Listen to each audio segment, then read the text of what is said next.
So I showed John Hayden my tattoo, and he goes, listen, check this out. Pulls down his pants, and it's like, oh, we're on.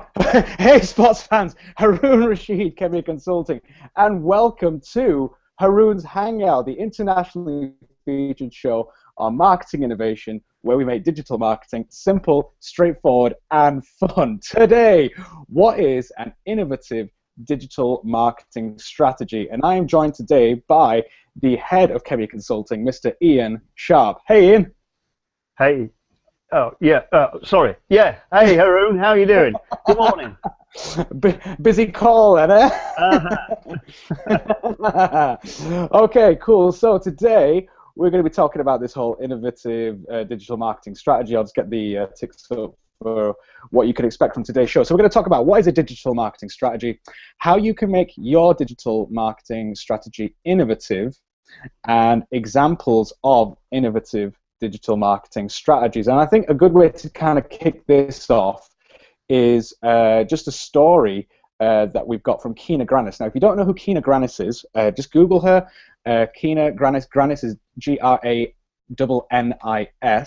She is a singer-songwriter who's been made famous on YouTube. She's a YouTube sensation. She's got just under 1 million YouTube subscribers, and she gets millions, and I mean millions, of YouTube views. Now, this accolade has earned her a speaking spot at TED Talks, and this was just taken from last year, so it's still fairly recent. But in this video, she's talking a lot about how she used social media and the internet to build her online following to the degree that she doesn't actually need a record label anymore. And it's not just, you know, just for her. I mean, this is, a few people have done this very successfully, but there's just one part in the video that I just wanted to have a look at. So the video itself is quite low in volume, so just please do bear with us. We will make this available in the show notes, but just have a listen to this if you can. Another thing I noticed while I was on tour is that the songs that they were most excited about were my original songs that I'd made official music video for. And in a sense, in this new way I was creating, that these music videos kind of acted as radio singles. So it seemed to make a lot of sense to put more time and energy into making really great art for my original songs. That led me to my most ambitious project to date, which was a project that took nearly 2 years to finish. It was a stop-motion animation video made entirely out of jelly beans, 250,000 jelly beans. I forgot, there's one of my keeners, but here we go. They're all jelly beans. So we embarked on this project. Did not expect it to take that long. We finished it. It was self-funded. Everyone donated their time, and thank goodness it did end someday. I ended up releasing it out into the world via my social media networks at midnight one night. And by the time I woke up, I found out it had played on Good Morning America. What? So that was cool. It kind of just kept spreading, people liking it, believing it, and sharing it with friends. And before I knew it, I was playing on Ellen and Jimmy Kimmel Live, and it was covered in Time magazine. It was a really amazing thing that happened from this. So there you go. Apologies again for the audio and everything. We will make all this available in the show notes. But so, I mean, Ian, you know the story. Just in case anyone wasn't able to hear that or because of technical difficulties. So she released her music video. It was made in around about 2 years' time. 250,000 jelly beans, got played on Good Morning America. It's got around over 11 million views now. So for me, that's an example of an innovative digital marketing strategy. What are your thoughts on that? I'm just blown away by 250,000 jelly beans, if I'm perfectly honest. I can't imagine 250,000 jelly beans. You know, that must have been an awful amount to try and arrange and do the art with. But fantastic story. This comes back to something that's really interesting, and so that's the analysis of what her content was doing online and how she could use her artistry to do something different to promote it, right? So she did a real good deep analysis on what people were liking in terms of her original songs, and then she thought long and hard about how she could promote that. So she could do the Haroon Rashid thing and just sit there playing her guitar, right, and writing songs for ESPN hosts and things like that. Or she could use a load of jelly beans and come up with something really, really superb that had a chance of really going viral, and that's what she did. Absolutely brilliant. My favorite part of the story is that after all this thing had gone viral and she played on Jimmy Kimmel Live and everything like that, she went on a world tour, and Jelly Babies funded the tour. How cool is that? Oh, that's excellent, isn't it? Because I mean, it's great PR for them as well, isn't it? You know, the fact that somebody's used 250,000 jelly beans to promote something, it's promotion, it's brand synergy with her and with Jelly Bean. So yeah, superb, absolutely superb. I'm going to break this down a little bit more as well, because like everyone uses this phrase, digital marketing strategy. And if I'm honest, I don't think a lot of people actually know what it means. It's just a throwaway phrase. So for me, I think that a digital marketing strategy is more about, okay, well, it might be that you're trying to achieve a particular goal. Maybe it's to increase sales, or maybe it's to generate more leads or whatever. But a strategy to do that, to accomplish that, might be, well, we want to leverage people with bigger social media followings so that we get more exposure. It might be we want to do we might want to be heavy with video marketing and really go for YouTube and create a loyal online audience. That's a strategy to generate those leads or to generate the sales. Would you agree with that? I would, and I actually think, as we know when we train people, you can't start from zero and just build a strategy that's going to work, right? You need some intelligence, you need some market intelligence, you need to know the things that people are liking, so that you can really build out an overall strategy that you've got confidence in going to work to get to the objective. And the objective is crucially important, isn't it? You know, if you don't know where you're going, there is absolutely no way you can build a plan to get there. Totally, and like you said, she could have done exactly what everybody else would have done. So there's other YouTube celebrities like Tyler Ward, Boise Avenue famous for having reached over 1 billion, B for Bravo, billion views. She just said, I wanted to do something different. And actually there's a making of video for this thing, which we'll also include in the show notes, where she goes into more detail about it. But she said, I wanted to do something special that was different. And then she said that's going to be shared online. Yeah. Now that's the key thing right there. So we're talking about innovation here. And again, we'll put this in the show notes. We had John Hayden on the show. I think it was in the summer. But there was a title about how to stand out online with social media, and he talked about the element of contrast. And the whole thing about, well, the online world is crowded. It's not enough just to create content anymore, because there's loads of blog posts, there's loads of videos, there's so many podcasts to choose from. But what's going to stand out is something that's different. And he referenced Seth Godin's book about Purple Cow and all that. We'll make all that available in the show notes, but go and check that out, where John does a really great job of explaining this principle.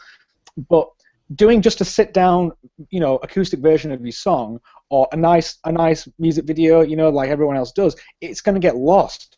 But doing a Jelly Bean stop-motion animation like that's worth talking about. It's worth sharing, isn't it? Well, and that's actually a lot of work as well, isn't it? So there are simpler examples, like everyone's heard of Gangnam Style and Psy, and Psy was noted as a tier two sort of performer in South Korea. Probably never going to be, a real leader. But look what that guy did. He did something different. He likes to mess about. He did a really funny video, a very catchy song with a bit, a really good earworm to it, and poof, viral video. Again, it's knowing what you're going to do with it and actually doing something that's different. So to your point, it's not a stop motion Jelly Bean video, although that's fantastic.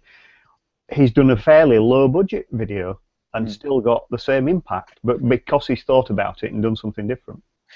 And that's a really good segue into the next point, which is about budget. So everyone goes, yeah, well, I haven't got the budget to do a stop motion animation video. Do you know what? And this is in the behind the scenes video that we'll share. Everyone gave their time. They volunteered their time for that video. So the only cost they probably had was the jelly beans, but people gave their time. They gave all their expertise. They had she talks about how, you know, at certain times they had a few people volunteering at one time, and then they had teams of people, you know. And really, there's no excuse, actually. And you know what? With today, with laptops and this thing and all the software that's out there and social media, there's no excuse. I mean, I heard a story, we've probably heard a few stories like this, where there are 15-year-old kids in America building multi-million-dollar businesses, like on eBay, and with their own like online thing. So budget isn't really an excuse that people can throw out now. If you have a laptop and a smartphone, you're pretty much good to go. Well, and you might not be selling traditional goods and services as well. So a lot of the kids' channels that are on YouTube, we're talking 13, 14, 15-year-old kids, and their audience is their peers, really. And what are they selling? They're selling opinion, they're selling a bit of fun, they're selling their sort of, their ethos, they lark around quite a lot, play with their mates, but build content. And they build channels that are interesting to people. And what they understand is their peer group. So they're looking at what their peer group, that's perfect marketing. Those guys are, you know, the pinnacle of online marketing, really, because they're understanding who they're marketing to. Oh, okay, so I'm going to say something, but I'm going to put a caveat first. Let me put a disclaimer. This is no way discriminatory or ageist or anything like that. Okay, I'm going to put myself in this category. Personally, I mean, we talk to a lot of companies. Ian's getting nervous now, I can tell. It's going to be all right.